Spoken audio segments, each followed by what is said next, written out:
तो आज हम स्टार्ट करने जा रहे हैं aldehyde ketone and carboxylic acid का थर्ड पार्ट, जिसमें कि हम डिस्कस कर रहे हैं कार्बोक्सिलिक एसिड को लेकर के। ये चैप्टर ऑलमोस्ट 3 पार्ट्स में कंप्लीट हम करते हैं, जिसमें फर्स्ट पार्ट में सारा हम एल्डिहाइड को कंक्लूड करते हैं, उसके बाद कीटोन को देखते हैं and the last one is carboxylic acid. तो ये एक आउटलाइन समरी है कार्बोक्सिलिक एसिड से रिलेटेड, जिसके अंदर हम कुछ स्पेसिफिक पॉइंट्स का डिस्कशन करेंगे, जिसमें सबसे पहले हमारे पास हम देखने वाले हैं कुछ रिव्यू लेंगे कुछ प्रीवियस सेशंस का, जिसमें कि हमने एल्डिहाइड और कीटोन्स की preparation, physical properties, chemical properties के बारे में डिस्कस किया था। उसके बाद हम डिस्कस करेंगे कि कार्बोक्सिलिक एसिड्स क्या होते हैं, what are carboxylic acids. Next one is इनका नोमेनक्लेचर, आफ्टर देन स्ट्रक्चर्स, फिर उसके बाद वही हर बार की तरह प्रिपरेशंस ऑफ कार्बोक्सिलिक एसिड्स, कुछ कॉमन मेथड्स हम देखने वाले हैं। उसके बाद इनकी फ़िज़िकल प्रॉपर्टीज़ और केमिकल प्रॉपर्टीज़ का डिस्कशन हम करेंगे। आफ्टर देन लास्ट में हम डिस्कस करेंगे इनके यूजेस के बारे में। तो स्टेप बाय स्टेप हम इनकी सारी चीज़ों को देखते हैं, किस तरीके से ये फॉलो करते हैं। तो रिव्यू के बारे में मैं यहाँ पे रिव्यू को ज़्यादा डीपली लेकर के नहीं जाऊँगा, ये केवल एक छोटा सा रिकैप है, जिसके अंदर हम ये देखेंगे कि क्या क्या चीज़ें हमने लास्ट सेशन में डिस्कस की थी एल्डिहाइड एंड कीटोन को लेकर के। तो सबसे पहले एल्डिहाइड और कीटोन के बारे में जो चीज़ हमने डिस्कस की थी वो थी न्यूक्लियोफिलिक एडिशन रिएक्शंस, जिसमें हमने बहुत सारे न्यूक्लियोफाइल्स का एडिशन करा करके रिएक्शन को अकर कराया था।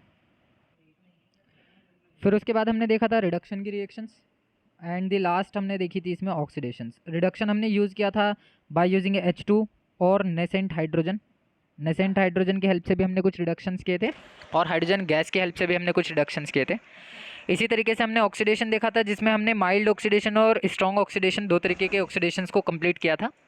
माइल्ड ऑक्सीडेशन में कुछ माइल्ड ऑक्सीडाइजिंग एजेंट्स का यूज़ किया और स्ट्रॉन्ग ऑक्सीडेशन के अंदर हमने स्ट्रॉन्ग ऑक्सीडाइजिंग एजेंट्स का यूज़ किया। आफ्टर देन जो इंपॉर्टेंट रिएक्शंस हैं इसके अंदर वो हैं एल्डोल और क्रॉस एल्डोल कंडेंसेशन, जिसमें से aldol condensation for aldehyde most important reaction है, जिसमें हमने क्रोटोन एल्डिहाइड की प्रिपरेशन की थी। और उसके बाद नेम रिएक्शन हमने देखी थी कैनिजारो रिएक्शंस, जिसके अंदर पोटेशियम फॉर्मेट या सोडियम फॉर्मेट के एक कंपाउंड बनते हैं, यानी कार्बोक्सिलिक एसिड का कोई सॉल्ट बनता है अल्कोहल्स के साथ। साथ ही साथ हमने कुछ इनके इंपॉर्टेंट यूजेस के बारे में डिस्कस किया था कि एल्डिहाइड और कीटोन को किस बेसिस पर और किस इंडस्ट्री में ज़्यादा यूज़ किया जाता है।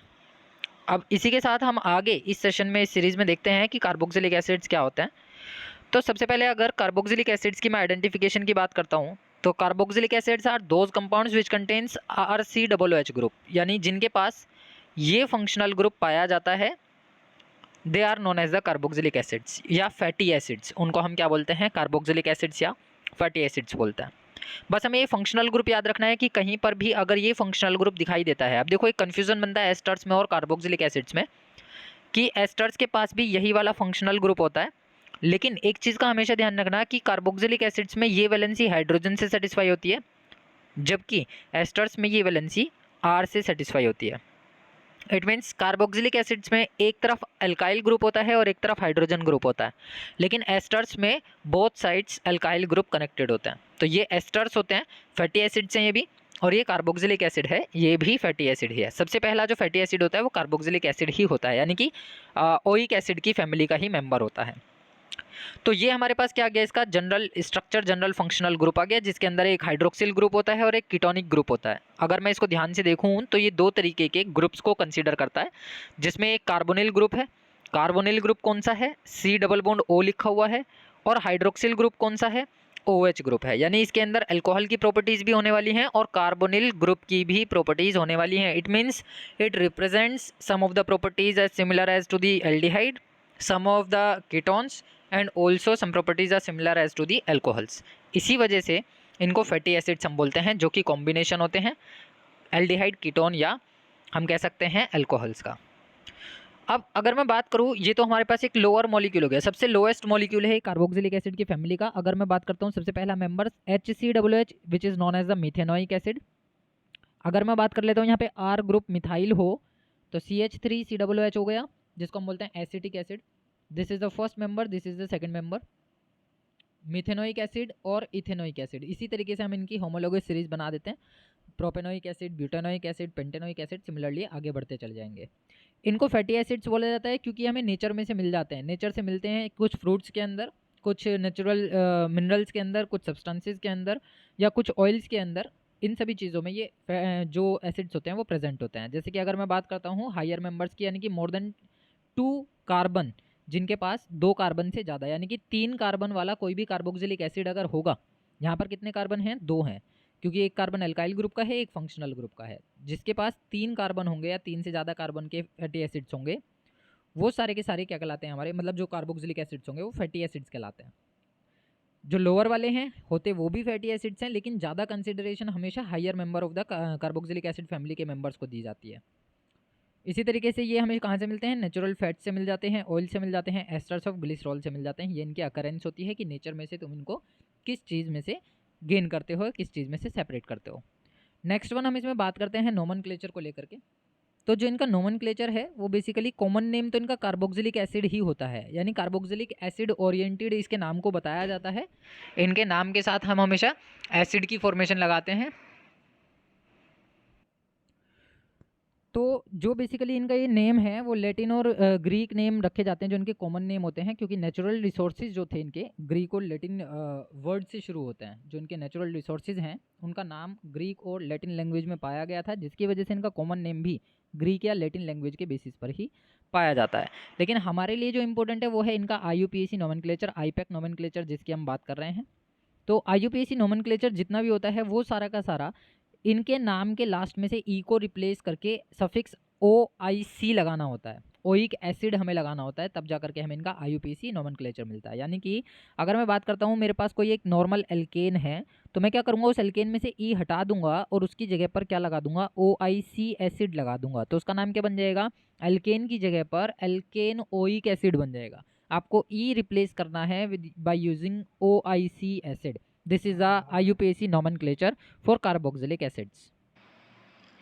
इसी सीरीज में आगे चलते हैं, अब हम कुछ कॉमन नेम और IUPAC नोमेनक्लेचर देखते हैं कुछ स्पेसिफिक फैटी एसिड्स का, जिनमें सबसे पहला फैटी एसिड हम कंसीडर कर रहे हैं HCOOH, जिसमें कार्बन का नंबर 1 है। इसमें carbon 1, carbon 2, then carbon 3, then carbon 4, then carbon 5, then carbon 6, इस तरीके से ये बढ़ता चला जाएगा। लेकिन यहाँ पर हम जो बात कर रहे हैं वो मोनोमेरिक एसिड की बात कर रहे हैं, मोनोमेरिक यूनिट की बात कर रहे हैं। तो कार्बन 6 को कंसीडर ना करके हम यहाँ पे कार्बन 2 का ही एक ऐसा एसिड लेंगे जिसमें दोनों कार्बन आपस में कनेक्टेड होंगे। तो बेसिकली अब अगर मैं बात करूँ सबसे पहले एसिड को लेकर के, जो कि नाम है HCOOH, इसको हम कॉमन नेम, कॉमन लैंग्वेज में हम बोलते हैं ग्रीक और लैटिन लैंग्वेज में फॉर्मिक एसिड। और IUPAC नोमेनक्लेचर में क्योंकि कार्बन 1 है तो कार्बन 1 पर आता है मैथ, मैथ पे सिंगल बॉन्डेड है क्योंकि मेथेन आने वाली है। मेथेन में से ई हटाएंगे और OIC लगा देंगे तो मीथेनोइक एसिड बन जाएगा। इसका नाम क्या हो गया, मीथेनोइक एसिड हो गया है। सिमिलरली अगर मैं बात करता हूँ एसिटिक एसिड में, नंबर 2 जो इसमें हमारे पास है दैट इज CH3COOH, जिसका नाम क्या होता है, एसिटिक एसिड, कॉमन नेम है। और अगर IUPAC नोमेनक्लेचर की बात करते हैं तो 2 कार्बन पर आता है एथ, इसका नाम हो गया एथेनोइक एसिड।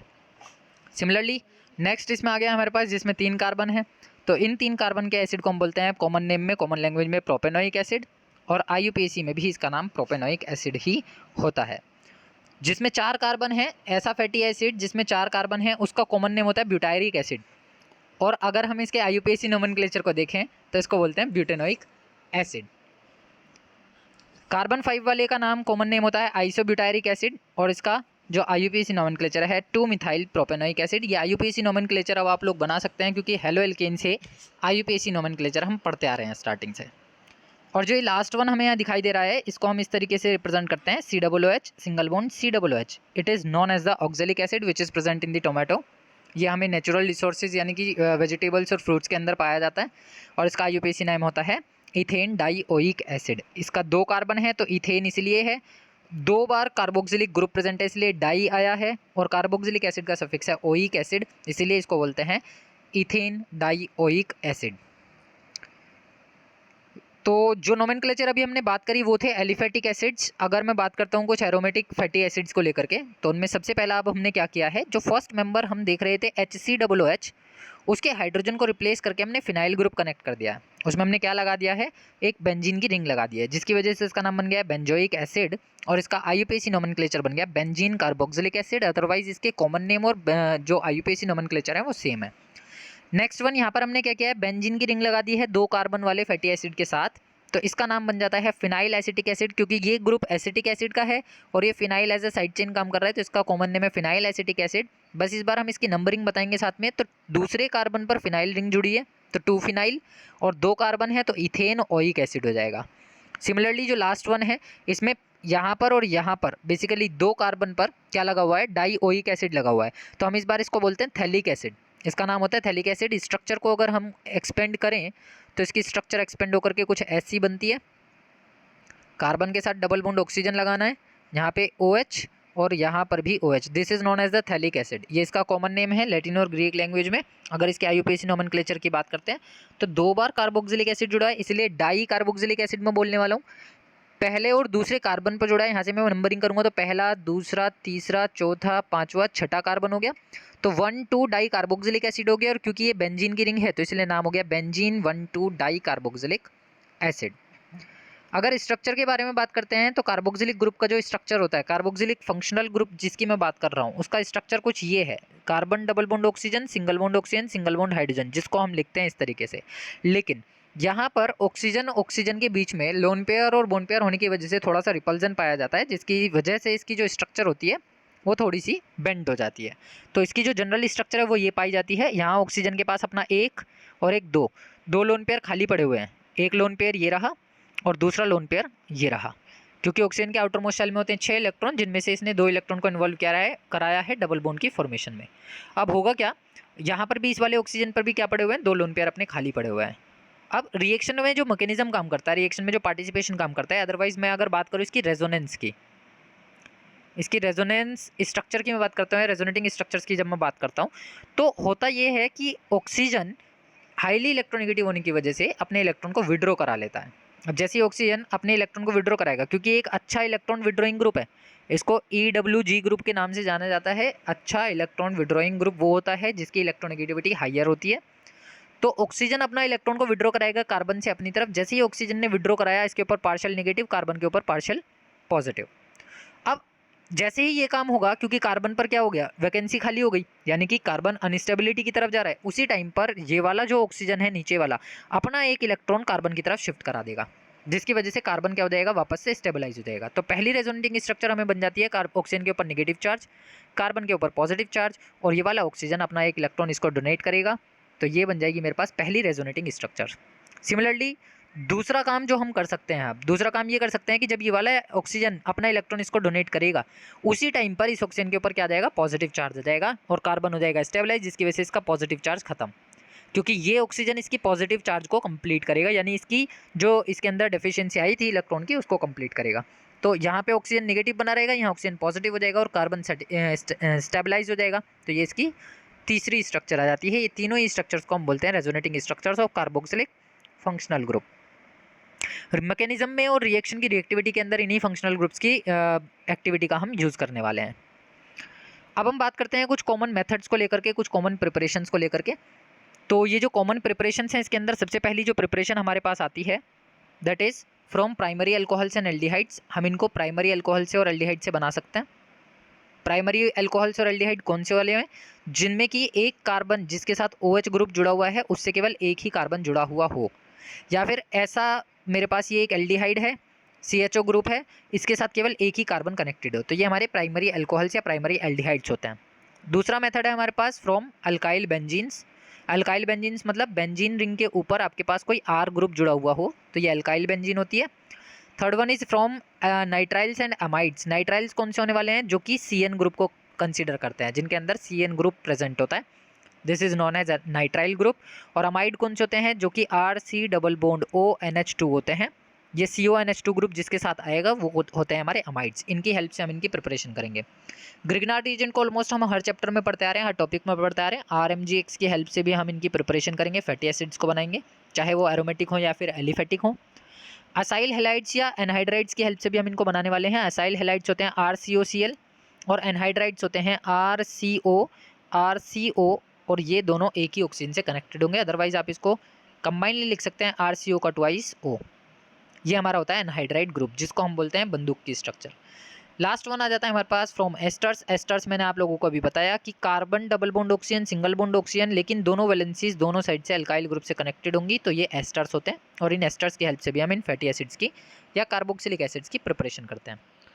तो इस वीडियो में केवल इतना ही। नेक्स्ट वीडियो में हम देखेंगे कि कार्बोक्सिलिक एसिड्स को इन मेथड्स की हेल्प से, इन कॉमन मेथड्स को यूज़ करते हुए किस तरीके से प्रिपेयर किया जाता है।